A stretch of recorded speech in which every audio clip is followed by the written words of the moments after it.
Je m'appelle Lucas, j'ai 26 ans, et je sais exactement à quel moment ma vie a changé. Ce n'était ni une grande décision, ni un événement spectaculaire. C'était un bureau presque vide, un soir de semaine, la lumière crue des néons et la nuque de Camille sous mes mains. Et surtout, la façon dont elle a murmuré mon prénom, comme si ce mot venait de prendre un sens que je n'avais jamais connu. Il était un peu plus de 20 heures. Le plateau s'était vidé, ne laissant que nos deux écrans allumés. Je finissais un tableau sans fin. Elle corrigeait une présentation qu'on lui avait imposée à la dernière minute. Chaque clic de souris semblait résonner dans le silence. Je la voyais de côté. Sa chemise crème suivait la courbe de ses épaules, un peu plus voûtée que d'habitude. Son chignon tenait à peine, laissant échapper quelques mèches qui tombaient sur sa nuque. D'ordinaire, Camille avait ce maintien parfait, ce sourire maîtrisé, cette manière de traverser le bureau comme si rien ne l'atteignait. Ce soir-là, tout dans sa posture disait l'inverse. Elle porta ses doigts à l'arrière de son cou et grimaça. Ce geste, je l'avais vu souvent ces dernières semaines. Elle appuyait fort, cherchait un point précis, puis lâchait prise avec un soupir. Mais cette fois, elle resta plus longtemps ainsi, les yeux fermés, les épaules immobiles. Puis elle tourna la tête vers moi. « Lucas, tu es encore là ?» Sa voix était plus grave, plus lente. Je levai les yeux de mon écran. « Oui, je termine ça », répondis-je. Elle esquissa un sourire fatigué. Moi aussi. « Enfin, j'essaie. » Ses doigts revinrent sur sa nuque. Elle se massa maladroitement, appuyant toujours au même endroit. « J'ai l'impression d'avoir un bloc de pierre là, dit-elle. Ça fait des jours que ça tire. J'en peux plus. Je dis seulement « je vois », parce que je ne savais pas quoi ajouter. Elle fixa l'écran un instant, inspira profondément, puis lâcha, d'une traite. « Tu pourrais me masser un peu la nuque? Juste 2 minutes. » Ça me soulagerait. Le temps se figea. Je restais immobile, les doigts sur mon clavier. « Te masser », répétai-je. Elle eut un petit rire nerveux. « Oui, je sais, c'est bizarre, dit-elle. Oublie si tu veux. C'est juste que tu as des grandes mains, et tu as l'air de quelqu'un qui appuie au bon endroit. » La phrase resta suspendue entre nous. Mon cœur se mit à battre plus vite. Je pouvais dire non, plaisanter, dévier. Mais ses yeux brillaient d'une fatigue sincère, sans jeu, sans masque. Elle avait vraiment besoin de quelqu'un, et ce quelqu'un, ce soir-là, c'était moi. « D'accord, » dis-je finalement. « Si ça te soulage, je peux essayer. » Je me levai. Chaque pas qui me rapprochait d'elle semblait plus lourd que le précédent. Quand je me retrouvai derrière sa chaise, le bureau me parut plus petit, plus intime. De là, je voyais sa nuque, la ligne de sa peau qui dépassait du col de sa chemise, les mèches de cheveux qui s'y accrochaient. « Tu es sûre ?» demandai-je. Elle hocha la tête, sans se retourner. « Oui, j'ai confiance. » Ces 3 mots me traversèrent. J'appuyai doucement mes paumes sur ses épaules, puis je glissai mes mains vers la base de son cou. Sa chaleur me surprit. Sous le tissu, ses muscles étaient tendus, durs comme des cordes. Au premier contact, elle laissa échapper un soupir court, presque étouffé. Je commençai à masser lentement, en cercle. Mes pouces suivirent la colonne, remontant vers la base du crâne, redescendant vers les trapèzes. Camille se laissa aller contre le dossier, ferma les yeux. Sa respiration changea, plus profonde. Le bruit discret du bureau sembla s'éloigner. Il ne restait que ce point de contact entre nous. « Là », murmura-t-elle. Un peu plus à gauche. Je m'exécutais, augmentant légèrement la pression. Je sentis sous mes doigts le nœud de tension céder peu à peu. Ses épaules s'abaissèrent. Elle inclina la tête vers l'avant, offrant davantage sa nuque. Je devais me répéter que je ne faisais que soulager une douleur. Mon corps, lui, n'y croyait pas. Son parfum montait jusqu'à moi, discret, chaud. Ma respiration se calait sur la sienne. Chaque fois qu'elle expirait, je prolongeais le mouvement. Nous avions trouvé, sans le dire, un rythme commun. « Tu es vraiment doué, » dit-elle. « On dirait que tu fais ça depuis toujours. »« Je te promets que non, » répondis-je en souriant. Elle rit doucement. Ce rire remonta le long de mes bras. Je ralentis encore, comme pour retenir le temps. Mes pouces frôlèrent la naissance de ses cheveux. Camille frissonna. Ses mains se resserrèrent sur les accoudoirs. Puis elle prononça mon prénom. « Lucas ». Ce n'était pas un simple appel. Elle le laissa glisser, plus lentement, en appuyant sur la première syllabe. Mon prénom sembla changer de poids en sortant de sa bouche. Il devint plus dense, plus intime. Mes mains se figèrent une seconde. « Oui » réussis-je à dire. Elle ne répondit pas tout de suite. Elle prit une inspiration, puis murmura. « Rien. C'est juste que J'aime bien comment ça sonne. Quand je le dis comme ça, il n'y avait rien de moqueur, rien pour alléger la phrase. Juste cette constatation. Je sentis mon cœur manquer un battement. Je retirai doucement mes mains de sa nuque, de peur de rester trop longtemps à cet endroit précis. « Ça va mieux ?» demandai-je, en cherchant ma voix normale. Elle se retourna enfin vers moi. Ses traits étaient plus détendus, mais ses yeux avaient une lueur différente. Elle me regarda quelques secondes, puis acquiesça. « Oui, beaucoup mieux. Merci. » Lucas. Ce merci s'accrocha à mon prénom comme une caresse. Je regagnai ma place, remis les mains sur le clavier.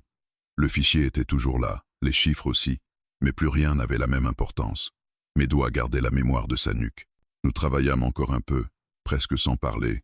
Quand elle éteignit son écran, elle enfila sa veste, prit son sac et passa près de moi. « À demain, dit-elle. Repose bien tes mains. » Elle sourit, un vrai sourire cette fois. Je la regardai s'éloigner vers l'ascenseur, la porte se referma sur elle. Ce soir-là, je rentrai chez moi avec la sensation d'avoir franchi quelque chose d'invisible. Elle m'avait demandé de toucher la partie la plus tendue de son corps. Elle avait murmuré mon nom d'une façon que je n'oublierai jamais. Et, même si rien ne s'était encore passé vraiment, je savais déjà que nous ne serions plus jamais tout à fait de simples collègues. Le lendemain, tout avait l'air identique, mais rien ne l'était vraiment. Le bureau bourdonnait comme chaque matin, le bruit des claviers, les salutations rapides, les appels qui s'enchaînaient. Pourtant, pour moi, tout semblait légèrement décalé, comme si la pièce entière avait changé de température pendant la nuit. Je savais exactement pourquoi. Ce massage, ce souffle, ce murmure. Et Camille, toujours Camille. Je suis arrivé un peu plus tôt que d'habitude. Je voulais éviter de croiser trop de monde, me donner quelques minutes pour respirer avant que la journée ne commence. Je me suis assis, j'ai allumé mon ordinateur, tenté de me perdre dans mes mails. Mais ma concentration glissait comme de l'eau entre mes doigts. Une partie de moi savait que j'attendais quelque chose. Un signe, un regard, une réaction. Peut-être que rien ne serait différent. Peut-être que j'avais rêvé l'intensité du moment. À 8h42, j'ai senti une présence. Ce n'était même pas un bruit, une ombre, une ambiance, un parfum. Je n'avais pas besoin de lever les yeux pour savoir que c'était elle. Je l'ai quand même fait. Camille avançait dans l'allée entre les bureaux avec son pas habituel, élégant, assuré, mais je remarquai immédiatement un détail. Elle ne me regardait pas. Elle salua nos collègues d'un sourire poli, posa son sac sur sa chaise, s'installa, alluma son écran.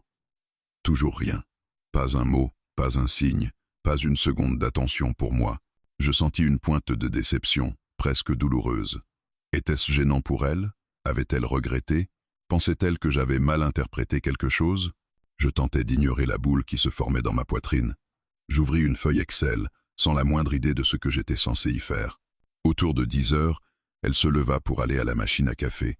Je ne m'y étais jamais intéressé autant. Ses doigts effleurèrent une mèche de cheveux derrière son oreille. Ce geste-là, je commençais à le connaître. Un geste qu'elle faisait quand elle réfléchissait, hésitait ou cherchait comment dire quelque chose.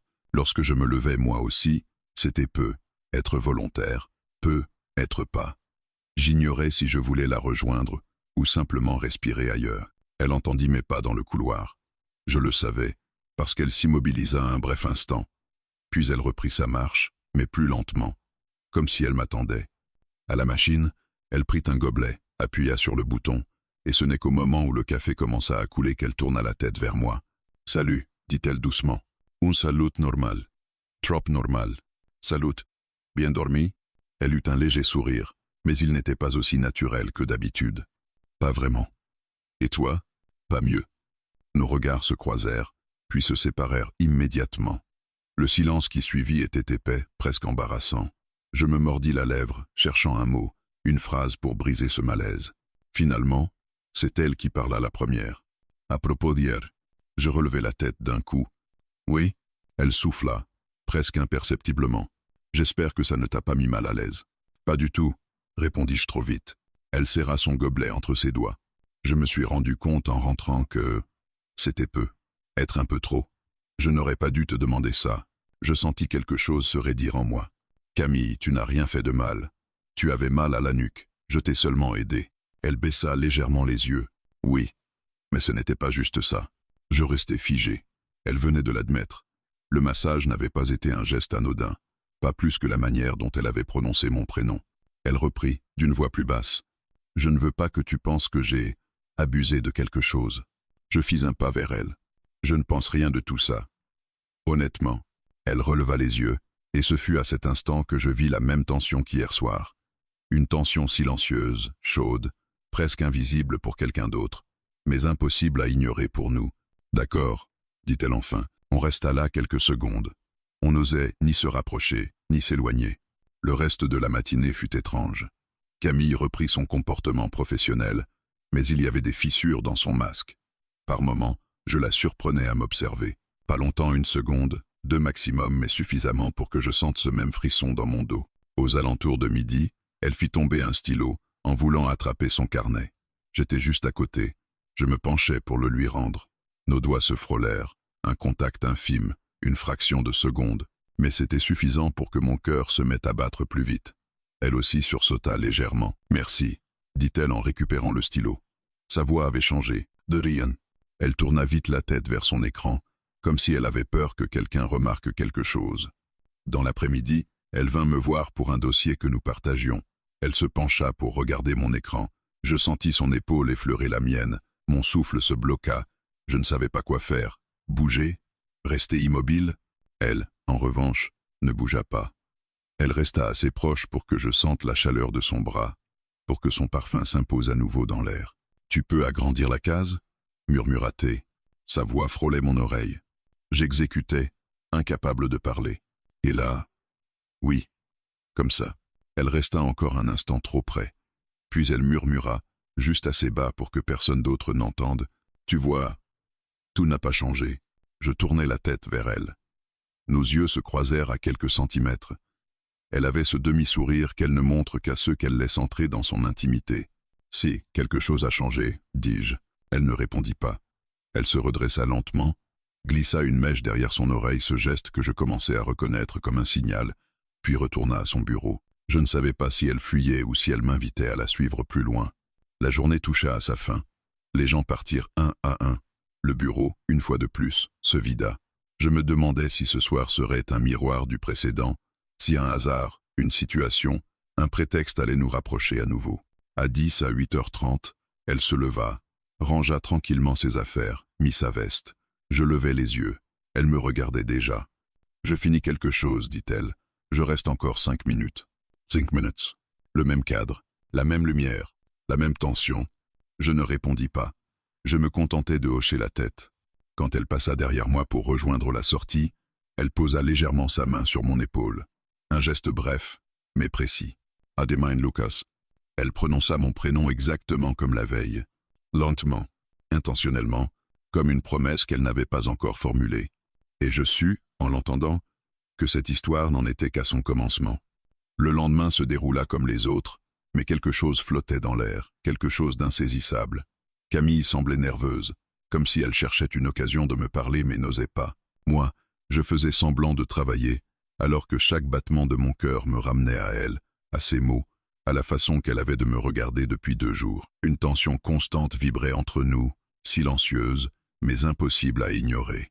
Vers 10 à 7 heures, elle se leva brusquement, comme poussée par une impulsion qu'elle ne voulait plus retenir. Elle prit son sac, l'ajusta sur son épaule, puis s'arrêta près de mon bureau. « Tu pars à quelle heure ?» demanda-t-elle. Son ton était neutre, trop neutre. « Dans quelques minutes, » répondis-je. Elle hocha la tête, hésita une seconde, puis murmura. « Tu veux marcher un peu? Prendre l'air ?» Je ne sais pas pourquoi, mais mon souffle se bloqua. Je savais que ce n'était pas une simple invitation. Il y avait une tension dans son regard, comme si elle avait besoin de sortir quelque chose d'elle, de dire enfin ce qu'elle retenait depuis trop longtemps. « Oui, Decode. » Elle esquissa un sourire léger, presque soulagé. Nous sortîmes du bâtiment, la lumière du soir baignait la rue d'un orange doux. La ville semblait plus calme que d'habitude.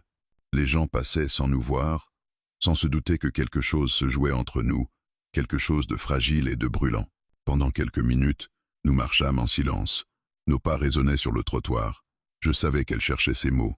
Je ne voulais pas la brusquer. « Tu sais, combien c'était-elle » Je tournai la tête vers elle. Elle fixait droit devant elle, ses doigts serrant la sangle de son sac. Ce qui s'est passé ces derniers jours, ça m'a bouleversé plus que je ne veux l'admettre. J'ai resté immobile. Tu veux dire le massage? Elle eut un petit rire sans joie. Pas seulement. Elle s'arrêta sur un coin de rue, là où une vitrine reflétait nos silhouettes. Je vis ses épaules se soulever puis redescendre lentement.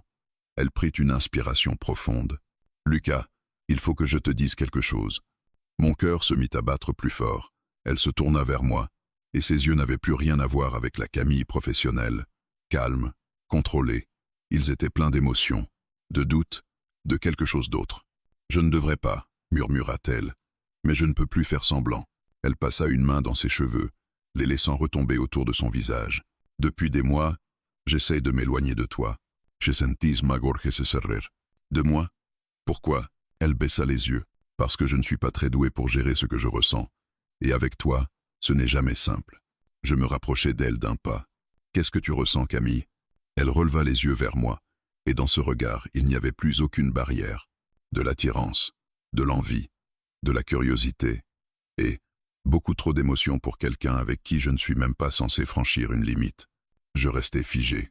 Les bruits de la ville semblaient s'estomper autour de nous. « Pourquoi es-tu nasrindet ?» Elle sourit, un sourire douloureux. « Parce que je pensais que ça passerait. Parce que je ne voulais pas compliquer les choses au travail. Et surtout, parce que j'avais peur. »« Peur de quoi ?» demandai-je doucement. Elle inspira profondément, puis lâcha enfin la vérité. « Peur de ce que tu me fais ressentir. » Ces mots me coupèrent le souffle. Je n'aurais jamais imaginé que la femme la plus sûre d'elle du bureau cachait un désir fragile, presque tremblant, spécialement dirigé vers moi. Nous reprîmes la marche, mais cette fois, plus lentement. Son épaule frôlait la mienne de temps en temps. Un contact léger, mais chargé de sens. « Alors, ce massage, dis-je. » Elle ferma brièvement les yeux. « Ce massage m'a fait perdre toute logique. J'ai eu l'impression que tu savais exactement où toucher, comme si ton geste lisait quelque chose dans mon corps que je gardais caché. Je sentis mes doigts picoter. Je ne voulais pas dépasser une limite, dis-je. Je ne l'ai pas vécu comme une limite dépassée, mais comme une vérité révélée, répondit-elle. Nous marchâmes encore quelques minutes sans parler, puis elle s'arrêta devant un petit parc. On peut s'asseoir? Je hochai la tête.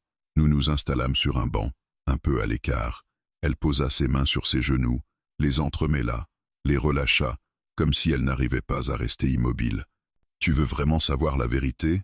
demanda-t-elle. « Oui. » Elle inspira profondément. « J'ai pensé à toi bien avant ce massage. Trop souvent, au point où ça me mettait mal à l'aise. Je me suis dit que c'était passager, que c'était juste parce qu'on travaillait souvent ensemble, que tu étais gentil, drôle, différent des autres. Mais chaque semaine, c'était pire. Je restais silencieux. Et puis hier, quand tu as mis tes mains sur ma nuque, j'ai senti quelque chose que je n'avais pas senti depuis longtemps. Une chaleur, une sécurité et une attirance que j'essaye de contrôler depuis des mois. » Son aveu tomba comme une décharge douce mais violente à la fois. Je la regardais, incapable de cacher ce que je ressentais. « Camille, j'ai ressenti la même chose. » Elle tourna la tête vers moi, lentement. « Tout. Oui, oui. » Elle eut une expression que je n'oublierai jamais. Un mélange de soulagement, de peur et de désir. Un visage qui semblait enfin s'autoriser à respirer. « Alors pourquoi tu n'as rien dit ?» demanda-t-elle. « Parce que je pensais que tu étais au-dessus de tout ça. Que moi, je n'étais qu'un collègue de plus. » Elle secoua la tête, presque avec tendresse. « Tu n'es pas un collègue de plus, et tu ne l'as jamais été. » Un silence lourd, mais beau. Puis elle murmura. « Dis quelque chose ?» Je me rapprochai. Pas trop. Juste assez pour qu'elle comprenne que je traversais, moi aussi, ce fil invisible entre nous. Je ne sais pas où ça va nous mener, mais je ne veux plus faire semblant que je ne ressens rien. Ses lèvres s'entr'ouvrirent légèrement. « Moi non plus, » répondit-elle dans un souffle. Elle posa doucement sa main sur la mienne, un geste simple. Mais c'était la première fois qu'elle me touchait volontairement depuis le massage. Nos doigts se croisèrent sans se presser. « Naturellement, Lucas, » murmura-t-elle encore, comme la veille, avec la même voix basse, chaude, troublante. Et je sus, à ce moment précis, qu'elle venait d'ouvrir une porte qu'aucun de nous deux ne pourrait refermer. La soirée suivante arriva plus vite que je ne l'avais imaginé. Toute la journée, Camille et moi avions été comme suspendus dans un état étrange. Ni ensemble, ni séparés, ni collègues, ni amants. Juste deux personnes qui tentaient de rester professionnelles, alors que leurs pensées glissaient ailleurs, encore et encore. Je n'oubliais pas son aveu, elle n'oubliait pas le mien, et chaque regard échangé semblait allumer une étincelle que nous n'éteignions plus. Vers 10 à 8 heures, quand tout le monde quitta le bureau, je restais volontairement un peu plus longtemps, réorganisant des dossiers que je n'avais aucune raison de réorganiser. Elle fit la même chose. Nous savions tous les deux qu'il ne s'agissait pas du travail. À 10 à 8h45, elle s'approcha de ma table. Ses doigts tapotèrent légèrement le bord du meuble. « Tu veux prendre un verre ?» demanda-t-elle d'une voix douce. Je savais qu'elle avait hésité avant de formuler la question. Je savais aussi qu'un simple verre pouvait tout faire basculer. « Oui », dis-je en me levant. Elle sourit, mais un sourire discret, presque timide, comme si elle se retrouvait, elle aussi, face à quelque chose qu'elle attendait depuis longtemps, mais qu'elle redoutait tout autant. Nous sortîmes du bâtiment. Le vent du soir balayait la rue, faisant voler ses cheveux. Elle remit une mèche derrière son oreille, ce geste devenu si familier qu'il me serrait presque le cœur. « On peut aller chez moi, si tu préfères, » dit-elle en marchant. « J'ai une bouteille de vin ouverte. » Je ne répondis pas tout de suite. Elle baissa légèrement la tête. « Ce n'est pas une obligation, Lucas. C'est juste plus calme que les bars. » Je pris une inspiration. « J'aimerais bien aller chez toi. » Elle leva enfin les yeux vers moi, et son sourire s'élargit. Nous prîmes la direction de son appartement, situé à une dizaine de minutes de là. Le trajet se déroula en silence, mais un silence confortable, lourd de sous-entendus, de questions muettes, de désirs contenus. Nos mains ne se frôlaient pas, mais je sentais leur présence, comme si elles se cherchaient malgré nous. Dans le hall de son immeuble, elle inséra la clé dans la serrure, puis se tourna vers moi. « Tu es sûr que tu veux entrer ?» Sa voix tremblait légèrement. Elle me donnait encore une possibilité de faire marche arrière. « Oui, je suis sûr. » Elle hocha la tête, ouvrit la porte et me laissa passer. Son appartement était chaleureux, éclairé uniquement par une lampe douce posée près du canapé. Une odeur de vanille flottait dans l'air. Elle posa son sac, enleva ses chaussures, puis me regarda comme si elle essayait de deviner ma réaction. « Fais comme chez toi, » dit-elle. « Je vais chercher le vin. » Elle disparaît dans la cuisine. Je posai ma veste sur le dossier d'une chaise. Mes doigts tremblaient légèrement, pas de peur mais d'anticipation. Quand elle revint, 2 verres à la main, elle s'arrêta devant moi. Nos regards se croisèrent, et je compris que quelque chose venait de changer, lentement mais définitivement. Elle me tendit un verre. « À quoi on trinque ?» demanda-t-elle. Je réfléchis une seconde. À la vérité, celle qu'on s'est enfin avouée. Elle sourit, leva son verre et murmura. À la vérité. Nous bûmes une gorgée. Le vin était doux, presque sucré. Elle posa son verre sur la table basse, s'assit sur le canapé et tapota l'espace à côté d'elle. Je la rejoignis. Elle rapprocha ses jambes, comme pour m'inciter à m'installer près, très près. « Tu veux que je remette mes cheveux en arrière ?» demanda-t-elle soudain avec un petit rire. Je la regardai, surpris. « Pourquoi tu demandes ça ?»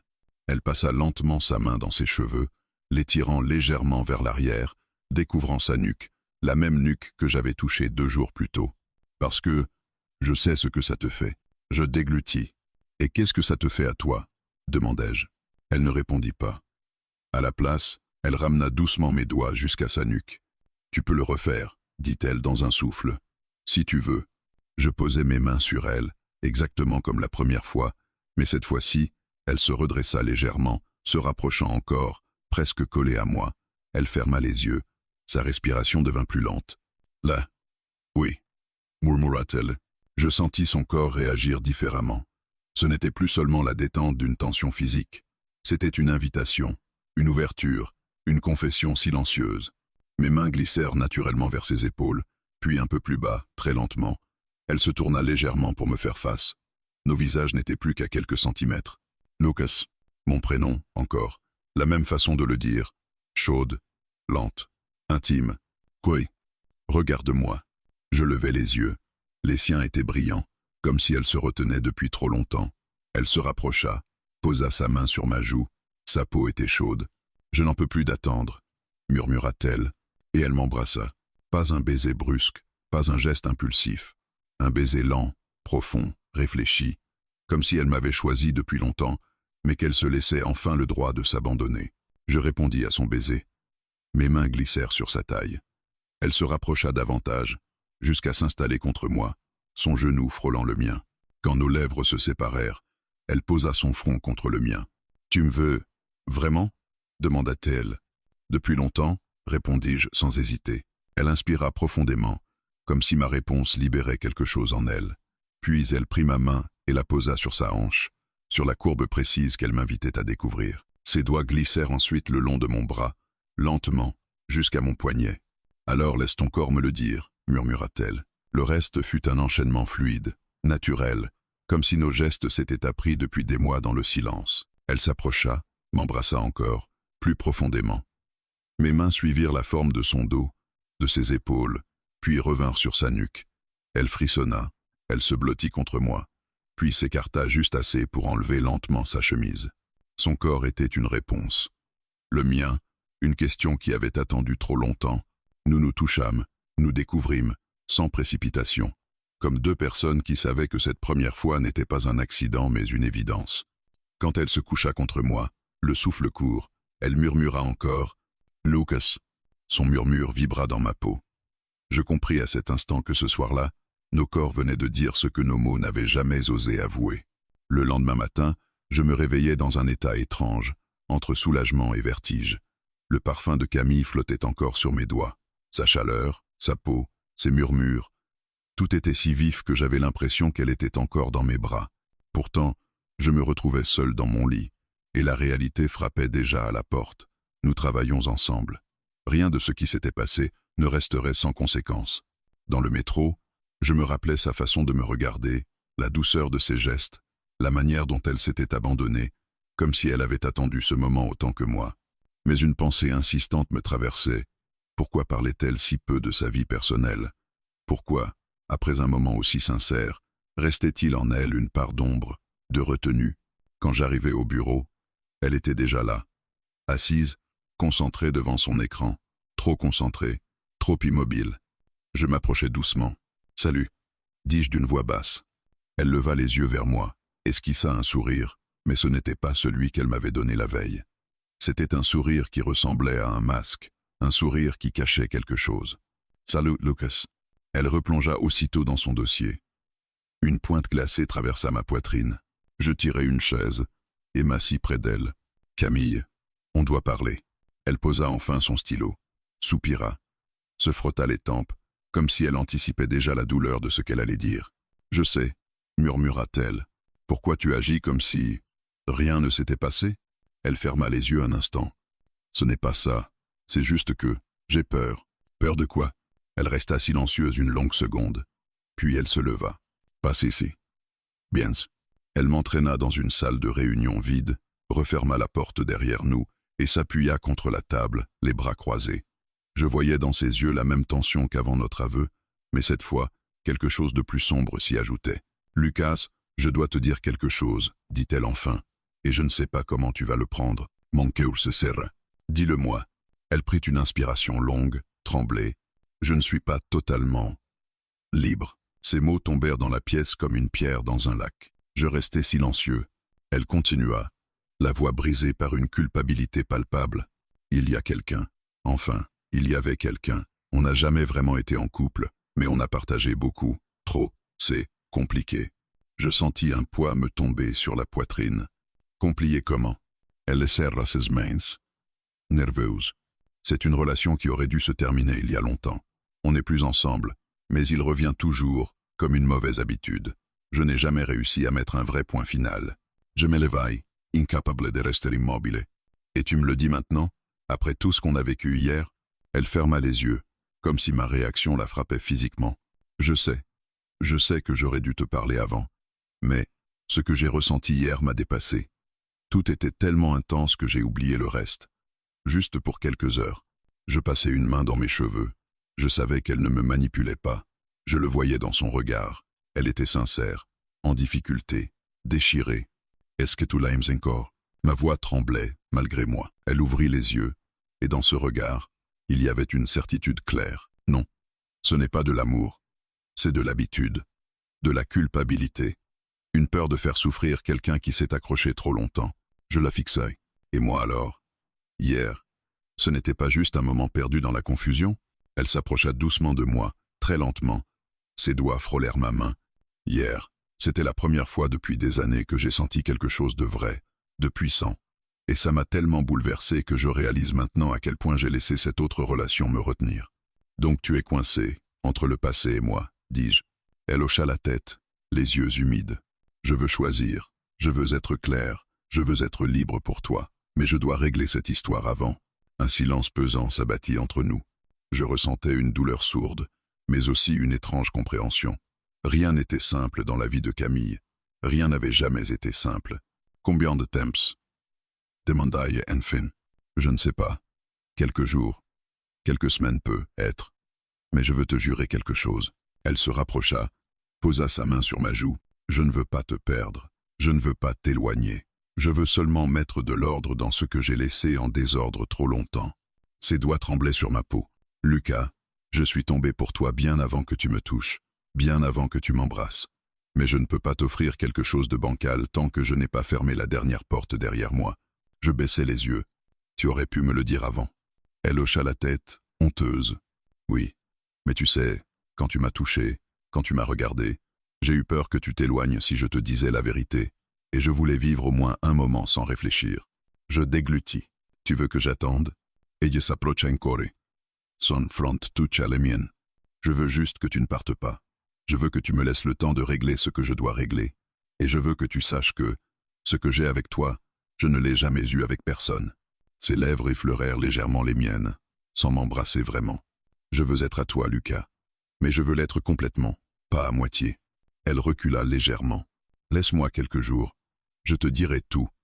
Je mettrai un vrai point final à mon passé. Je te le promets. Je la regardai, incapable de parler pendant quelques secondes. Puis murmurai. D'accord. Mais c'est la dernière fois que tu me caches quelque chose. Elle hocha la tête. La dernière fois. Je te le jure. Et quand elle prononça ces mots, je sentis que cette vérité-là allait tout changer. Pour nous deux. Pour ce qui allait venir. Les jours qui suivirent furent parmi les plus longs de ma vie. Je continuais à travailler, à répondre aux mails, à assister aux réunions, mais tout me paraissait flou, comme si j'étais constamment en arrière-plan de ma propre existence. Camille, elle, semblait ailleurs.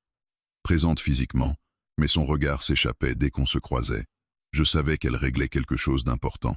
Je savais aussi qu'à chaque minute qui passait, elle décidait de ce que nous allions devenir. Pendant 3 jours, elle ne me parla presque pas. Un sourire discret, un « bonjour », un « à demain », rien de plus. Je lui laissais l'espace qu'elle avait demandé.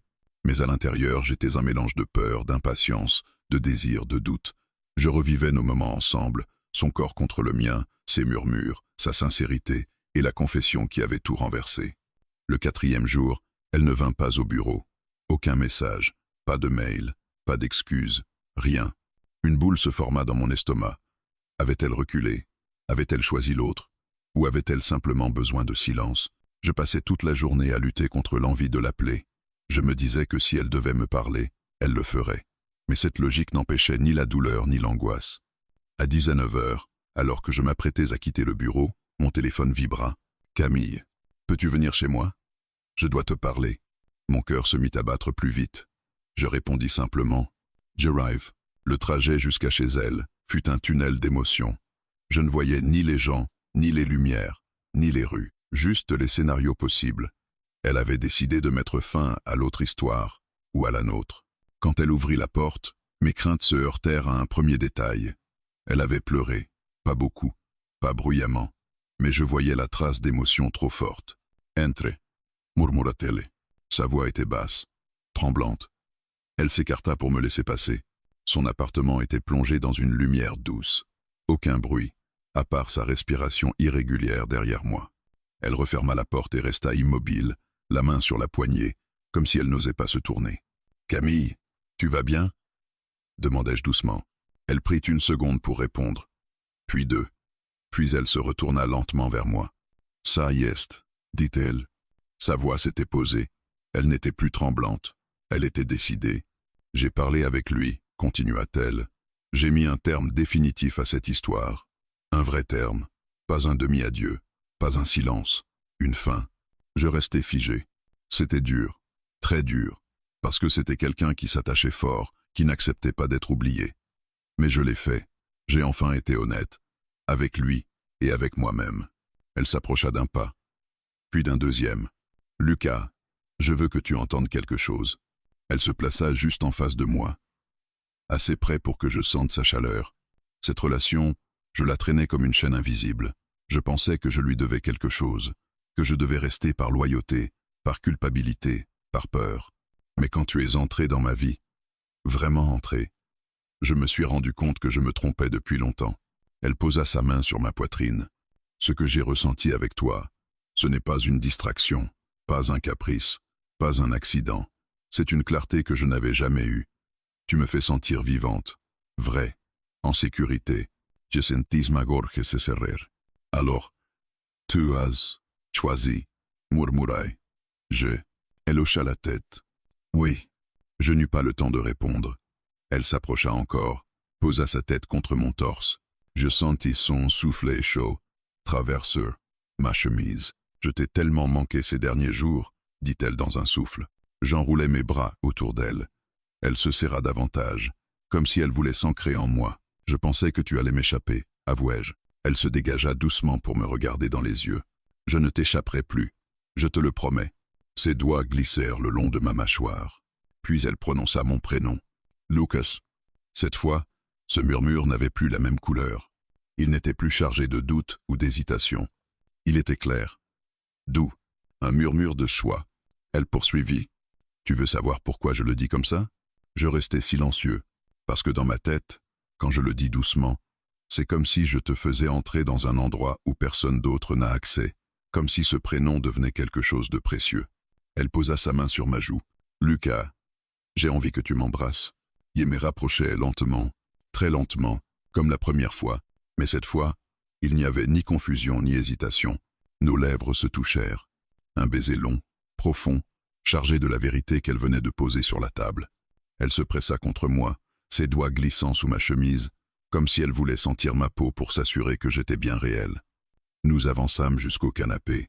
Elle me poussa délicatement pour que je m'assoie, puis s'installa à califourchon sur mes genoux, son regard plongé dans le mien. « Tu sais ce que je veux maintenant ?» dit-elle en caressant ma nuque. « Dis-le-moi. » Elle se pencha à mon oreille.